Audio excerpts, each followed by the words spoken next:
Welcome to NSTV news. నా పేరు ప్రతిభ. బులెటిన్లో ముందుగా హెడ్లైన్స్ చూద్దాం.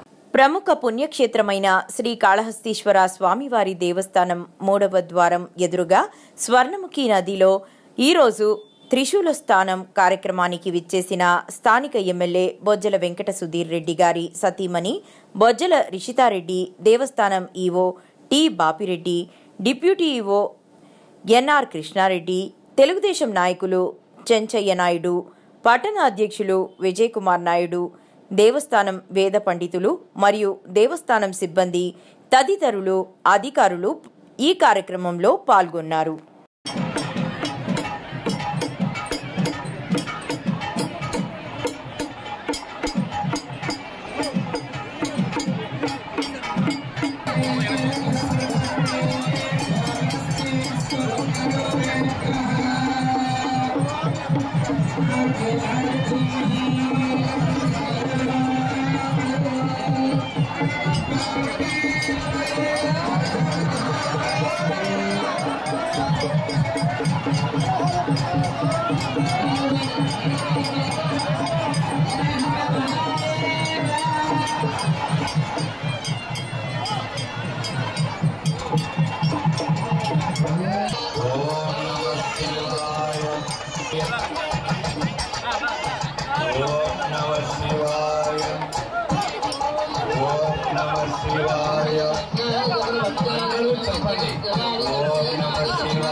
कैलासवासी भगवान श्री कालहस्तीश्वर शिव करोति नित्य कल्याणम करुणावरुणालय श्री ज्ञानप्रसूनांबा समेत श्री कालहस्तीश्वर स्वामिने नमः।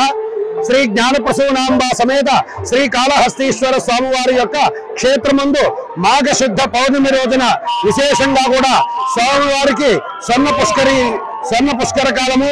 ఈ మాఘ పుష్కరిణి యందు స్వర్ణముఖి నది యందు కూడా స్వామివారి యొక్క అలంకార మండపం నుండి పంచమూర్తులను కూడా తీసుకొచ్చి స్వర్ణముఖి నదిలో ఉంచి విశేషంగా విఘ్నేశ్వర పూజ, పుణ్యావాచనము, పంచమూర్తుల ఆవాహన, త్రిశూల ఆవాహన పూజ కూడా యథావిధిగా నిర్వహించి అటు వెంబట సత్యముక్తి యొక్క వ్రత విధానమును వివరించి అటు వెంబట త్రిశూల స్థానము స్వర్ణముఖి నదిలో నిర్వహించడం జరిగినది. ఈ కార్యక్రమంలో భక్తులందరూ కూడా అధిక సంఖ్యలో పాల్గొని శ్రీ స్వామి అమ్మవారి యొక్క ఆశీస్సులు పొందుతున్నారు. ఓం నమః శివాయ.